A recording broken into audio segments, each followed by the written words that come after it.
everybody. We have a special episode planned for you guys in honor of October and Halloween coming up. We want to do a countdown video for you guys where we talk about our favorite zombie board games because everybody loves those zombies. Say the zombies.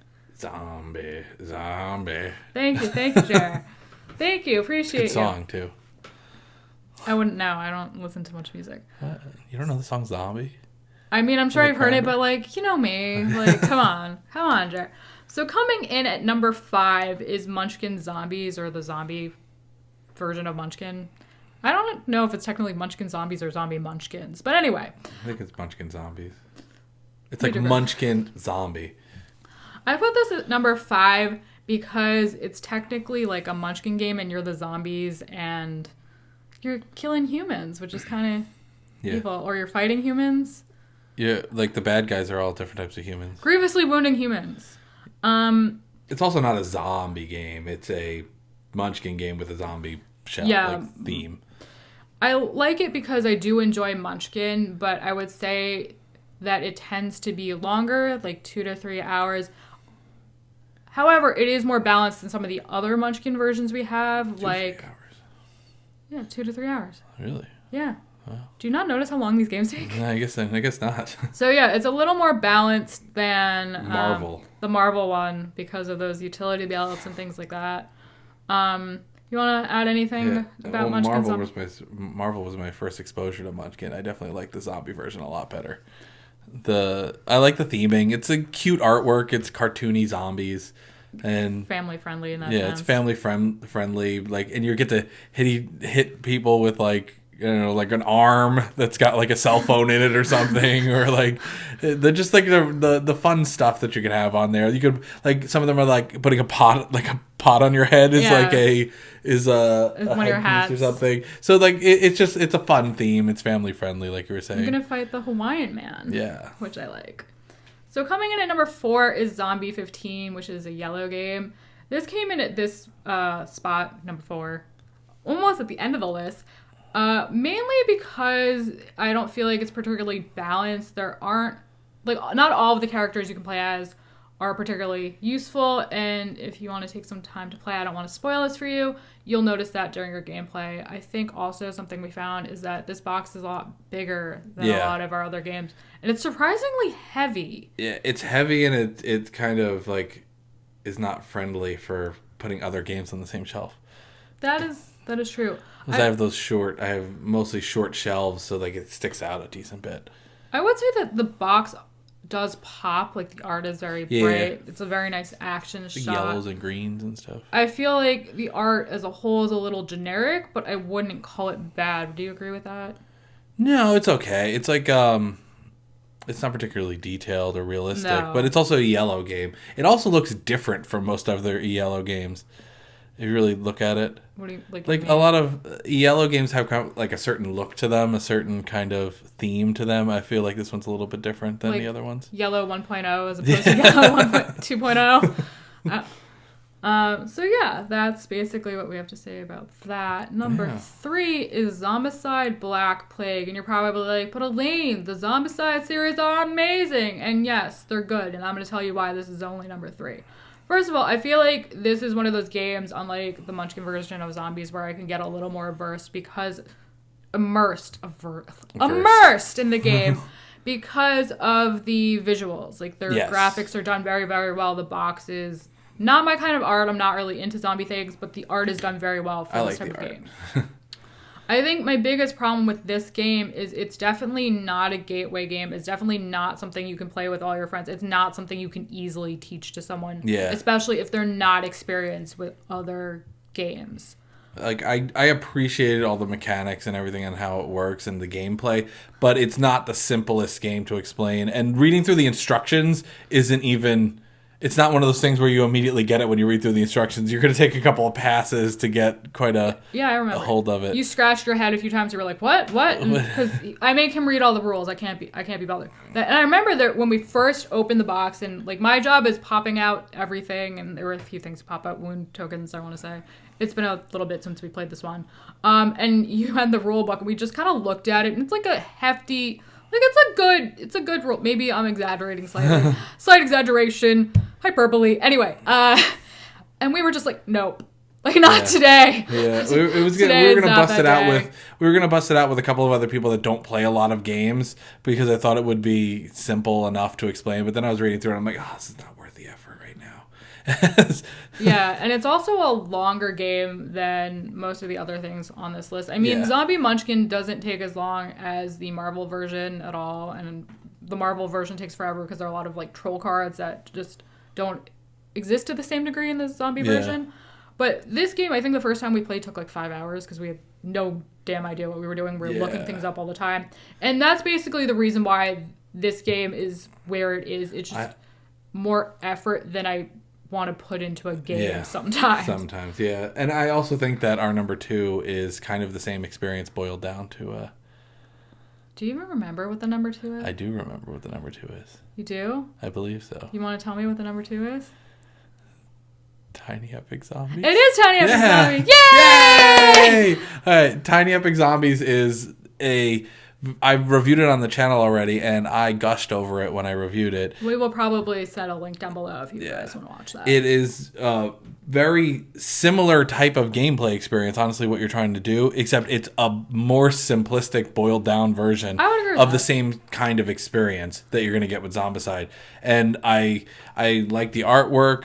I love the fact that there's like artwork on the inside of the box and stuff, so you can like look at it. The pieces are all great. The board pops. The fact that you can rearrange the board to different shapes and stuff. And I really like that. I just think it kind of does what a zombie game is supposed to do, honestly. Yeah. I honestly probably could have. It's very close to number 1, I will say. It's very close to number 1. I think to add to what you had to say, part of the reason I got this as a gift for him is because of the meeples. There was a motorcycle meeple, and I was like, oh my god, I have to have it. I'm the queen of meeples. I love the meeples. That was a great meeple. Problem with the meeples, though, and the other pieces is that the paint chips off very easily. I think the first time we touched it, there were things flaking, and I didn't like that. And I will say this of this game, too. I appreciate the versatility. Not all the games we listed or will list have the option of playing different configurations, like 3-on-1 or 1 against, the board, or 2 with... There's so many different ways you can play it, which is really appreciated. It gives you that... It kind of lives up the most to that Tiny Epic label. More than, like, the Tiny Epic Galaxies or Tiny Epic Defenders or the other ones that they've had. I think this is the biggest embodiment of Tiny Epic in that line. Yeah, of all the ones I played, I would probably agree with that, because I'm not a big fan of Galaxies. Yeah. And Defenders... Yeah, don't buy that one. Other things I want to say really, really quick is this is a lot more budget-friendly than Zombicide. Zombicide fluctuates a lot in price, and the cheapest I think I've seen it is like $75 on sale. Yeah, it's up there. This is about $20. Sometimes you can get it for $15. Sometimes it goes up to $25. It's also very table-friendly, so if you have a small space, this is great. Also great from a standpoint of it is a smaller game, so shelf-friendly as well. Yeah. And very much like that. Carry around in your backpack friendly. Like, you can just bring it with you places. Travel-friendly. It's great for, like bringing it to cons and things like that. Of the games we're going to mention, Munchkin would be the second more travel, budget, and shelf-friendly game. But now, you want to do a little on the table. Number 1, do you want to announce it? You know what it is?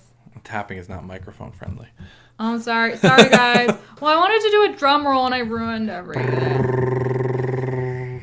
That was an interesting one. What's number 1? Dead of Winter. Yeah.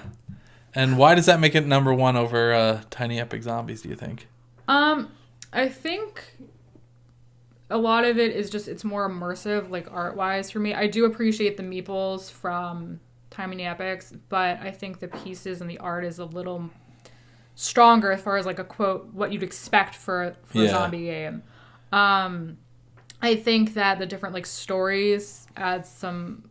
Yeah, like the crossroads cards and stuff. Which we have a tendency to forget. I feel like that mechanic's a little interesting. Because, you know why we tend to forget it is because it it's a unique mechanic that we're not used to in games, Yeah. which I appreciate. Whenever somebody has a unique mechanic, I always appreciate that, going out on a limb to do something that's a little bit different. Unless it's too many unique mechanics, Yeah. like guards, which is like too many different things in a game. But we won't talk about that. If we ever do a review on that, we really should do a review just to talk about how insane that game is. We'll get there eventually, guys. But with Den of Winter, kind of, I know I said like Tiny Epic kind of boiled down the zombie game, but this kind of boils down the zombie theme. It's basically Walking Dead the game, and because the zombies are there, but the zombies are always kind of lurking. They're always kind of in the background of you trying to survive, and I feel like that's actually what a zombie apocalypse would be like. You know they're there, but you don't know where they're Yeah. lurking. Yeah. They're just gonna like you're fighting bandits, you're fighting other things that are stealing your food. There's the trader mechanic. There's like a lot of different things. You're fighting the elements, and the zombies are just kind of a creeping threat that's always kind of right there threatening you. And I feel like that's what zombies would be like more so than the like, oh, we're coming to get you and you're only fighting the zombies kind of thing, which is like what it is in Black Plague or Tiny Epic Zombies and stuff like that. Like, the zombies are the only threat really in those. You're like, but in this, you're having to deal with a lot of other stuff. And the resources are honestly the thing that are going to get you more than the zombies most of the time. Yeah, I mean, typically when we play this game, I don't know why, I always wind up as the cook. And I'm like, food for everyone! You get food, and you get food, and you get food! And then when I'm not there cooking because we need to do something else, no food. No food. Nobody gets any food. You have to manage the morale in your home base. You have to manage getting new survivors and all this stuff. And like I said, so it's definitely like Walking Dead the game. And like if there's anything that's embodied zombies in the last decade or so, it's been Walking Dead.